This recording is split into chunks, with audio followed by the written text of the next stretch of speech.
Sunil sir free education channel में आपका स्वागत है। आज हम आपको बताने जा रहे हैं कि अकबर क्या एक महान राजा था, जो कि ऊपर लिखा हुआ है। यहाँ पर ये दिया गया है कि अकबर जो है, मुग़ल सम्राट अकबर को महान कहा जाता है। महान क्यों, ये कैसे जानेंगे। तो चलिए स्टार्ट हम करते हैं कि अब भारत में मुग़ल शासन के आगमन में समुद्र संस्कृति और नैतिक परिवर्तन हुए। नैतिक परिवर्तन मतलब नैतिकता के जो चरण होते हैं उनको पूरा किया गया। और अकबर का इतिहास 16वीं शताब्दी ईसा पूर्व किया गया। वह हुमायूं के पुत्र थे और उन्होंने 26 वर्षों तक भारत पर शासन किया। ध्यान रखेंगे बच्चों, 26 वर्ष तक उन्होंने शासन किया था। ठीक है, अब आगे बढ़ते हैं। भारत में मुग़ल शासन के आगमन से समृद्ध संस्कृति और नैतिक परिवर्तन हुए। यानी जो भी शासन करने के लिए हमारे देश में आए, उन्होंने शासन किया तो अपने हिसाब से किया और अपनी संस्कृति को फैलाया। ऐसे ही अकबर है। अकबर का इतिहास जो है 16वीं शताब्दी से ईसा पूर्व का है। उन्होंने 1956 से 1605 तक भारत पर शासन किया। वह हुमायूं के पुत्र थे। ध्यान रखेंगे, वह हुमायूं के पुत्र थे जिन्होंने 26 वर्ष तक भारत पर शासन किया। बड़े पैमाने पर मुग़ल निश्चित रूप से बाबर के अधीन भारत पर कब्जा करने के लिए आए थे, लेकिन वे भारत को लूटने वाले अन्य क्रूर शासकों से भिन्न थे। वास्तव में मुग़लों ने अपने शासनकाल में भारत को फलने फूलने में भी मदद की। ये बात अलग है कि उनकी लोगों का कहना है कि सिर्फ इन्हें लूटा गया है। अब आगे देखते हैं। अब अकबर के यहाँ पे प्रारंभिक कुछ वर्ष बताए गए हैं। कौन कौन से। जलाल-उद-दीन मोहम्मद अकबर का जन्म राजा हुमायूं और बेगम हमीदा बानो के यहाँ हुआ था। ठीक है, हुमायूं उन्हीं के वंशज हैं। जब वर्ष 1542 में निर्वासन में थे, उन्हें सभी युद्ध तकनीकों को सीखने में गहरी दिलचस्पी थी। अकबर ऐसे ही महान नहीं थे, ठीक है, उन्होंने युद्ध तकनीकी बहुत अच्छी तरीके से सीख रखी थी और पढ़ने या लिखने में उनकी बिल्कुल भी रुचि नहीं थी। अब यहाँ पे बात यह है कि ज़रूरी नहीं कि जो व्यक्ति पढ़ा लिखा हो वही सक्सेस हो सके। हर बालक की अलग अलग तरीके से रुचि हो सकती है। दरअसल वह बिल्कुल भी पढ़े लिखे नहीं थे और फिर भी उन्हें कई चीज़ों के बारे में ज्ञान हासिल करने में गहरी दिलचस्पी थी। अब महज 13 साल की छोटी सी उम्र में जलाल को बैरम खां के कुशल मार्गदर्शन में शहंशाह अकबर की उपाधि से सम्मानित किया गया। ये बैरम खां कौन है? ये रस खान के वंशज हैं, ध्यान रखेंगे। ठीक है, या कह सकते हैं कि रस खान के ये पूर्वज बैरम खान है। जब वो बात आएगी तब हम आपको बताएंगे। बैरम खान सबसे वफादार और सक्षम सैन्य जनरल थे, जो शुरू में हुमायूं की सेना में एक जनरल थे और उनकी मृत्यु के बाद बैरम खान ने जो है सेना में हेमस की निरंतर तानाशाही को समाप्त करने में अकबर की मदद की। बैरम की कमान में ही अकबर की सेना 1556 में पानीपत की दूसरी लड़ाई में हुमायूं को हराया था।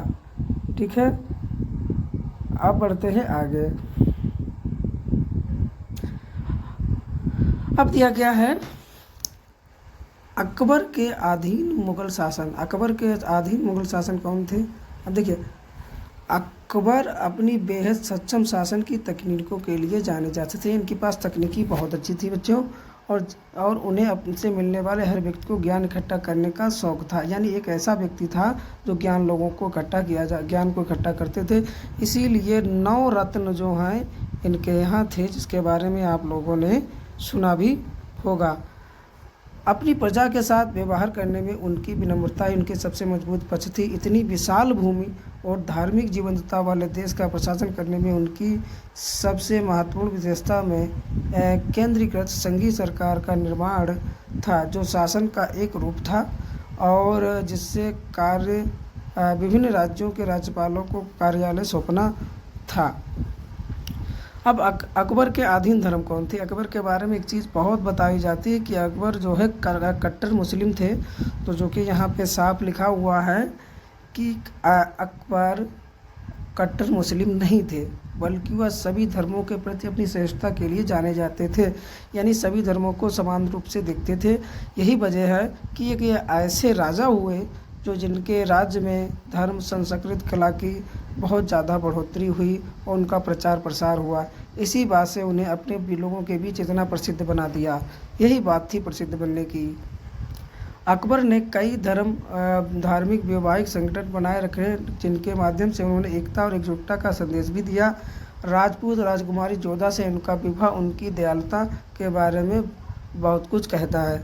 अकबर ने अपने महल में जोधा के लिए एक मंदिर बनवाया था, हालांकि उनके लिए काफ़ी विरोध भी हुआ कि अकबर ने, आप देखिए, उनके धर्म का सम्मान कर, अगर ये धर्म के प्रति अगर कट्टर होते तो कभी जोधा के लिए मंदिर का निर्माण वह नहीं कराते। लेकिन उन्होंने देखा कि जोधा हिंदू हैं और उन संस्कृत को मानती हैं और ये भी उनका सम्मान करते थे, तो उन्होंने उनके लिए मंदिर बनाया। अब देखिए, सभी की एकता में अपने विश्वास को मजबूत करने के लिए अकबर ने दीन इलाही के सिद्धांत को प्रभावित किया, जिसके माध्यम से उन्हें सभी धर्म समान है के सिद्धांत का प्रचार और प्रसार किया। और इलाहाबाद का नाम जो है कैसे पड़ा था? प्रयागराज का। पहले नाम प्रयागराज ही था, लेकिन अकबर के शासनकाल में ही इन्होंने इलाही धर्म के अनुसार प्रयागराज से नाम बदलकर इन्होंने इलाहाबाद रखा था। ये बात भी बच्चों आप लोग नोट करते हुए चलेंगे, ध्यान रखेंगे, स्क्रीनशॉट आप ले लेंगे, ठीक है।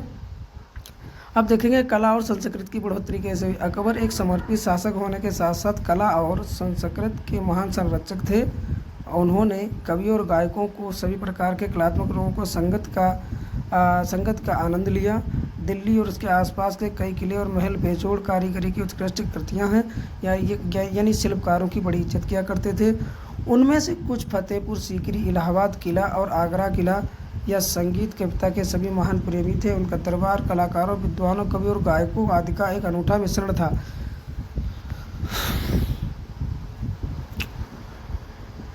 उन्हें अपने 9 रत्न का संग्रह करने के लिए प्रेरित किया। उन्होंने कला और ज्ञान के क्षेत्र में उत्कृष्ट प्रदर्शन भी किया, ठीक है। अब आगे यहाँ पर लिखा हुआ है, जानेंगे। बीरबल, महेश दास दरबारी विदूषक, यानी प्रदर्शन किया वो कौन कौन से थे? बीरबल थे जो महेश दास के संबंधित थे, और दरबारी एक विदूषक थे। मियाँ तानसेन दरबारी गायक थे। अबुल फजल, इन्होंने एक अकबरी लिखी थी। और फैजी कौन थे? एक दरबारी कवि थे, यानी ये दरबार में काव्य वगैरह गायन का इस्तेमाल करते थे।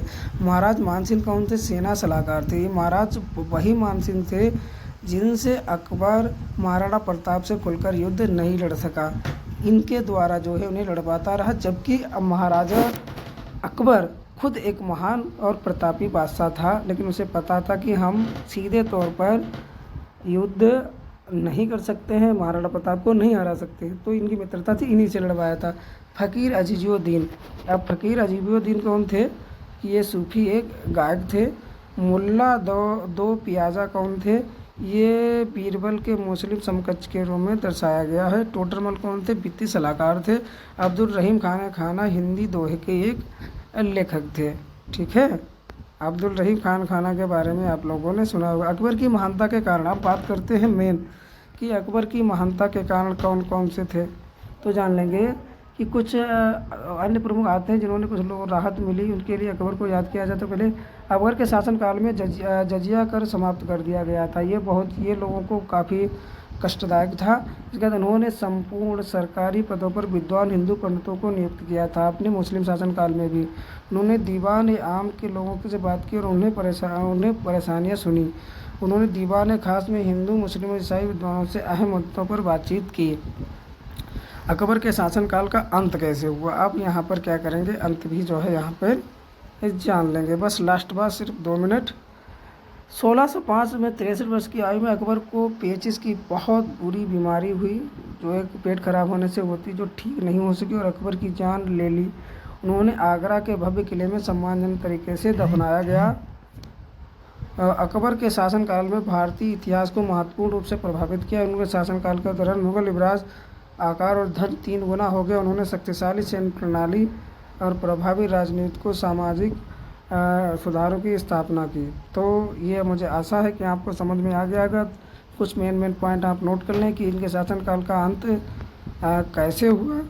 कैसे हुआ ये आपको जानना है, और ये शासन क्यों महान, कौन कौन से दरबारी कवि थे, ये आपको जानकारी मिल जाएगी। और ये उनके दरबार बीरबल जो हैं, अकबर जो हैं यहाँ पे दिए गए हैं, और बीरबल इनके दरबारी कवि हैं। तो मिलते हैं ऐसी जानकारियों के साथ अगले वीडियो में। तो प्यारे बच्चों, आप सभी को नमस्कार। मुझे आशा है कि आपके पास समझ में आ गई होगी।